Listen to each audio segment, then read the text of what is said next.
So, bro, you've been doing this for a long time.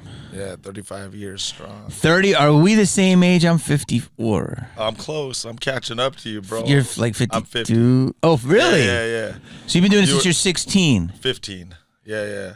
I'm 49 right now. Really? But I just say 50 because I'm going to be 50 this year. Wow. Yeah. I want to get used to it. But I'm about to hit the fives myself. So how did you start? It was kind of funny, man. I started my career on accident. I was literally right place, right time. I was living with this girl. She wanted to be an actress. I never thought anything about it. Long story short, she asked me one day to go with her to an acting class. I go with her to this acting class. Never thought about acting a day in my life. And I just got lucky, man. There was a producer sitting in class, and he comes up to me and he says, "You want to be in a Taco Bell commercial?" And I was like, "Oh, okay," because I'm Mexican, huh? Was not playing. So next thing I know, bro, I do this Taco Bell commercial. Yeah, right. I do this Taco Bell commercial at the age of 15, and I'm ignorant to residual checks. I don't know nothing about residual checks. You know what I mean? I'm ignorant to the way I think you got to work to get paid, work to get paid, work to get paid. I don't know nothing about residual checks at the time. So long story short, I thought this guy was on some BS. He ended up being real. I end up doing this Taco Bell commercial, and all these checks start coming in. And I thought it was a computer mess up, you know what I mean? Like, I didn't know, like, this how you get paid. Yeah. So I'm getting all these checks that are coming in out of nowhere. And, I had my story for court. I would be like, they kept on paying me. I don't know, right? Like, I'm ready, you know what I'm saying? And when it got weird, because they ran that commercial for almost up to a year, and I was getting all these checks, and I called up dude, and I said, "Why I keep on getting paid for this commercial?" And he goes, "That's how actors get paid." I said, "What?" I said, "Well, I want to be an actor." So then I met a manager friend of his. I go in looking like this, and next thing you know, he's like, "I like you, man. Let me see what I can do for you." Everything he set me out on was Cholo 2, Gangster 3, Trigger. I was like, man, I grew up like this in real life, man. I was like, so that's how it got started. What place was it? What city? So what I can honestly say was that when I first started acting, it was all about the money. Yeah. But then when I started doing it, it became a true passion of mine. Mm-hmm. And I love doing it because, it was Gardena, LA. And when I started doing it, it's just a fun job because we get to do stuff like this. It's never the same thing. It's always something different. You meet new people. Yeah. So you grew up in Gardena. Yeah. And you were living with a girl at 15? Yeah. Shit. Yeah, I cut out a lot of the fat just to get to the bone. So, if I told you the real story, this podcast would be 3 hours. 3 hours, but okay, Yeah, so I had to give you the short version. yeah, which is, and so I you gave you the commercial version. So you give me that. You were living with her. Is she older than you? No, we were about the same age because I was homeless at the time. Homeless, okay. Yeah, and so what ended up happening was she asked me one day, she said, "How come you always wear the same clothes and I never seen where you live?" So I explained to her that I was homeless at the time, and her dad took me into the home and allowed me to live there. Mm-hmm. Reason why I went with her to the acting class is because I always thought that if I got her mad, she would have me kicked out of the house. And so I knew what it was to be homeless. So I was so happy to have a roof over my head. I did whatever it is that she said just so I had a place to live. So I didn't want to go to no acting class. So when she asked me to go, I go with her to this acting class, whatever, and I just happened to be at the right place, right time. Oh, my gosh. That's like divine intervention, bro. Yeah. That's crazy. Yeah. So then you got your first job. Yeah. And then from there, you got taken on. And because I feel like I've seen you forever. And then was that in like 92? I tell people I'm like the Mexican Where's Waldo, bro. I just for real everything, dog. And you don't age. So I've been seeing you before I was on. Like I want to say when was that commercial? Like 92, 93? No, it had to be way before. Yeah. Well, yeah. Well, maybe, I don't know. You're 15. Well, just do the math. Go backwards. So about 1991. Like there you go. Wow. Like yeah, I only been to college once, and that was to drop somebody off, bro. So I'm not that. Bro, so then you started working. But like, what was your first thing? Well, I want to say I knew that commercial. Nah, it took me 8 years to get my first film.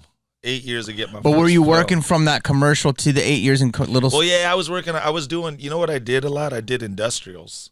So yeah. I did if you got hired for Burger King, I was the guy where you watch the training video. This is how you wrap a hamburger.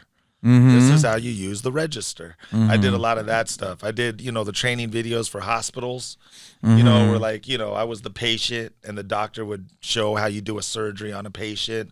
I was doing like videos for like, Walmart at the time. I was the guy who was stealing the CDs in aisle 5. And they were like the security training videos. If you see someone stealing in the store, this is what to do. I did a lot of that stuff, industrials, And then every now and then I would do like a guest star, a co-star on a TV show.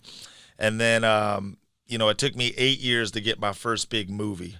And then, and that movie didn't even pop off. That movie went to crap, didn't even make it in Jane's videos, Blockbuster, nothing.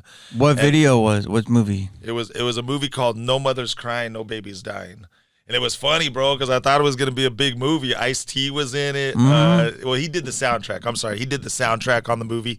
Danny Trejo was in it, though. Machete, my boy. And that's where his coffee's from. I go to his little hut. Oh, down the corner. Oh, yeah. That's funny, bro. That's my people right there. Yeah. We got the same manager, so we do a lot together. But, it was like that was my first movie ever. And long story short, that movie, like I said, didn't make it. I thought it was going to make it because there was some Mike Moroff was in it. Like, there was some pretty big people, But it ended up not going anywhere. And then Fast and the Furious is what really kicked off the roller coaster ride. And then ever since Fast and the Furious, I never worked a 9 to 5 again to this day. Yes, but I want to say I saw you before Fast and Furious. I want to see I see you like on like ER or something or guest spots on some TV. What was your? Bro, you might have. I did some. I forget, man. It was so long ago. Gee, I really don't remember to keep it but honest. Fast and the Furious, you're Hector. Yeah. And then Training Day. Yeah. And then but then once but I saw you from that, and then from there you've never gone back. When you were doing. Here we go. I feel it coming on. Training Day? Oh, no, I thought you were going to say Malibu. No, we're going to get to that. I was like, we're getting there, bro. When you did Training Day, that was just so... B-Rad right here, bro. B-Reezy. B-Reezy.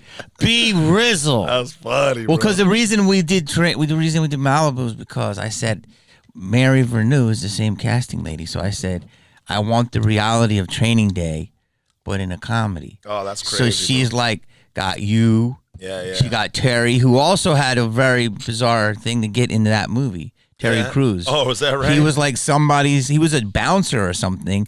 Went to set with somebody else, and they said, you want to be in background. And the director, Antoine, loved him and said, just, mean mug him.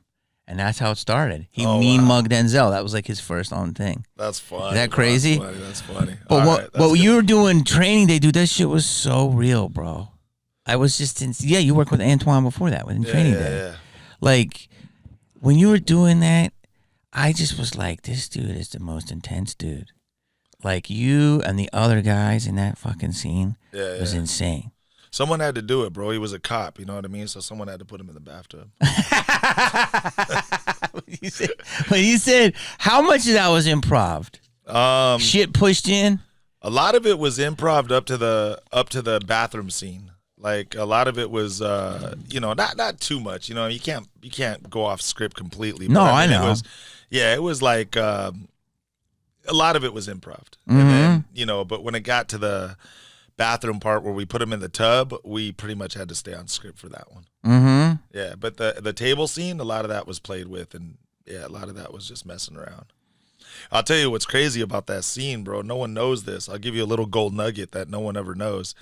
So that scene took 7 days to shoot, but here's the catch, though. Table or tub? Table. Okay. Well, the whole scene period, but I'm talking about the table the most, right? But so Denzel got sick. Okay. And you can't call in sick to Hollywood, you know what I'm saying? That's ain't like, no one's going to replace you. You got to be you, right? But, now they got AI, so maybe I'll take that back. But, no, I'm just kidding. But long story short, it might be, right? Denzel got sick, and he literally called in sick to work. So they ended up shooting that scene Monday, Tuesday. No. They shot it 6 Mondays in a row and then finished on Tuesday. That was one of the hardest scenes to ever shoot of my quote-unquote career because we had to come back to continuity, and everything was shot on a soundstage.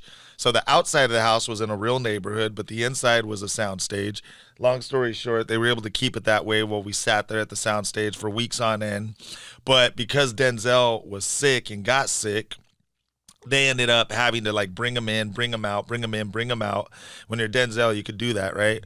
And long story short, they ended up having to shoot that scene Monday, and then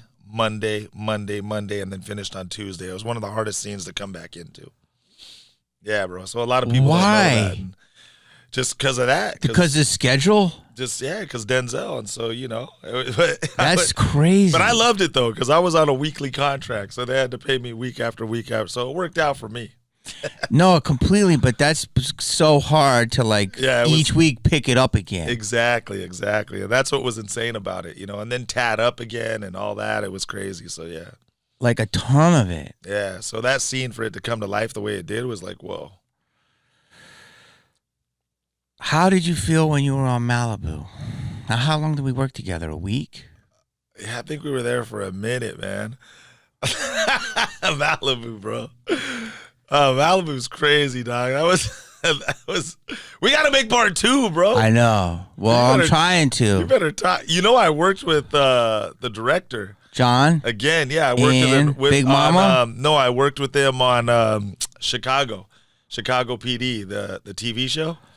Yeah. Recently? Yeah, like about maybe 3 years ago, 2 years ago. Really? There. Yeah, he hit me up for a TV show, and I worked with him on that. So we did so he actually called me back, gave me a lot of love, didn't make me audition, interview, nothing, just hired me for the part, flew me into Chicago for about 4 days, and I did an episode of Chicago with him. Dude, that's insane. Yeah, bro. I love John. Yeah, John's my people right there. Shout out to John. Shout out to John. Much love, man. So you went and did, that's crazy. Yeah, he called me for Chicago, and I worked with him on that show.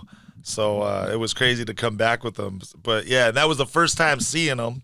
We kept in touch lightly, but it was the first time seeing him since Malibu, like in person.